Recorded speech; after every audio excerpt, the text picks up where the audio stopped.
अनुराधा वैदिक एस्ट्रोलॉजी में आप सबका अभिनंदन। आज हम किंस्तुग्न कर्ण पर बात करेंगे। कर्ण वो पंचांग का अंग है जिससे हमें मालूम पड़ता है कि व्यक्ति किस प्रोफेशन में जा सकता है, व्यक्ति अपने प्रोफेशन को किस तरह से निभाएगा।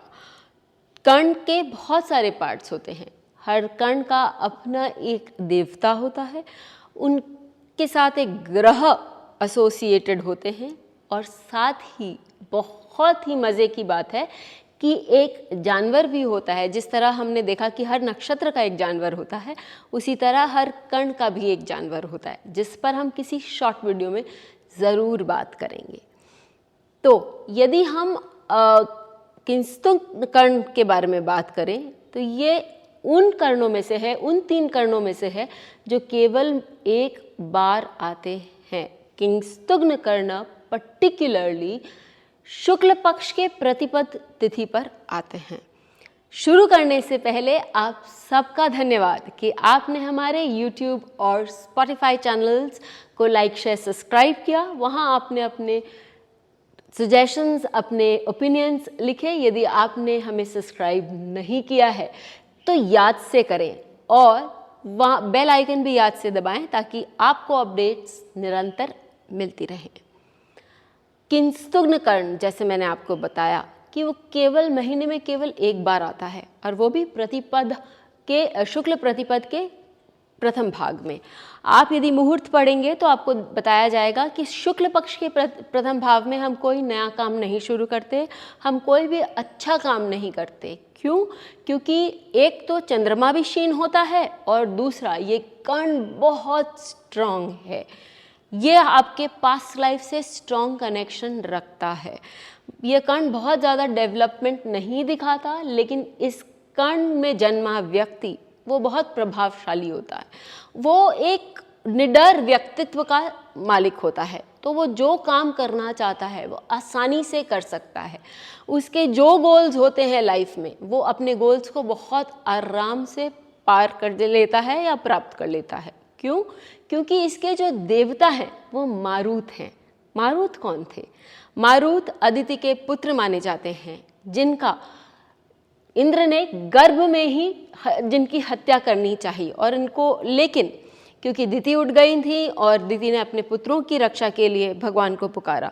ये बहुत सुंदर स्टोरी है और यदि आपको ऐसी स्टोरीज़ में दिलचस्पी है तो आप हमारे पौराणिक पॉडकास्ट को स्पॉटिफाई पे ज़रूर सब्सक्राइब करें ताकि आपको ये सारी स्टोरीज़ मिलती रहें, सुनते रहें आप, और इनके साथ आप एस्ट्रोलॉजिकली भी जुड़ सकते हैं।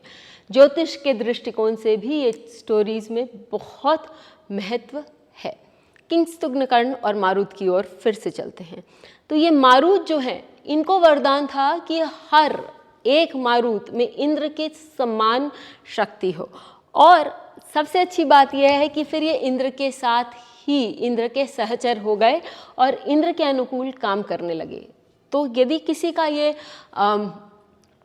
का जन्म किंस्तुग्न कर्ण में होता है तो ऐसे व्यक्ति जो हैं वो highest of the high position वालों के साथ काम करते हैं, उनके साथ निडरता पूर्वक डिसीजंस लेते हैं, लड़ाई करते हैं और अपने आप में ये बहुत बलवान हैं। इनफैक्ट यदि मैं बोलूँ कि इनके बिना इनके आसपास वाले बहुत अच्छे से काम नहीं कर सकते या वो अपनी लड़ाइयाँ नहीं जीत सकते, तो इसमें कोई भी अतिशयोक्ति नहीं होगी। ये लोग बहुत डट कर काम करना जानते हैं, ये एकाग्रचित्त होकर अपने फोकस पर बहुत अच्छे से काम कर सकते हैं। क्यों? क्योंकि इसके साथ जो ग्रह लगा हुआ है या जो जुड़ा हुआ है ग्रह, वो है केतु। और केतु व्यक्ति को वो फोकस देता है, केतु व्यक्ति को वो एकाग्रता देता है कि व्यक्ति अपने काम पर पूरा ध्यान लगा सके। ऐसे व्यक्ति जो हैं, इनका कहीं ना कहीं पास्ट से कोई कनेक्शन होता है, हिस्ट्री से कोई कनेक्शन होता है, लेगेसी से कोई कनेक्शन होता है। तो ऐसे व्यक्ति आप देखेंगे कि ये आर्किटेक्चर के आर्कियोलॉजी के काम में बहुत अच्छे होते हैं। ये लोग पुरानी चीज़ों को लेकर बहुत अच्छा काम कर सकते हैं, या जहाँ हेरिटेज को आगे बढ़ाना है, जैसे कि प्रिंस विलियम, उनके चार्ट में आप देखेंगे कि ये क्योंकि उनका जन्म कृष्ण शुक्ल प्रतिपदा वाले दिन हुआ था, तो इनका जो कर्ण है वो किंस्तुग्न कर्ण है। अब इनका केतु लग्न पर विद्यमान है, और लग्न कौन सा? धनु लग्न, वो आपको लक देता ही है। साथ ही केतु जो है वो पूर्व आषाढ़ नक्षत्र में विद्यमान है, जो कि बताता है कि व्यक्ति किसी को भी कोई भी काम करने के लिए अग्रेसिव होगा, बहुत पढ़ा लिखा सुलझा होगा, और साथ ही अपने गंतव्य को पाने के लिए वो कुछ भी करने के लिए रेडी है। वो इतना फोकस्ड और इतना डेडिकेटेड भी है, और अग्रेशन भी ये नक्षत्र दिखाता है, केतु दिखाता है, और ये कर्ण दिखाता है। तो इसके लिए हो सकता है कि उनका अग्रेशन नहीं दिखता हो, लेकिन वो फोकस्ड हैं, और जो उन्होंने सोच लिया वो करके ही, अपने प्रोफेशनल लाइफ में करके ही मानते हैं।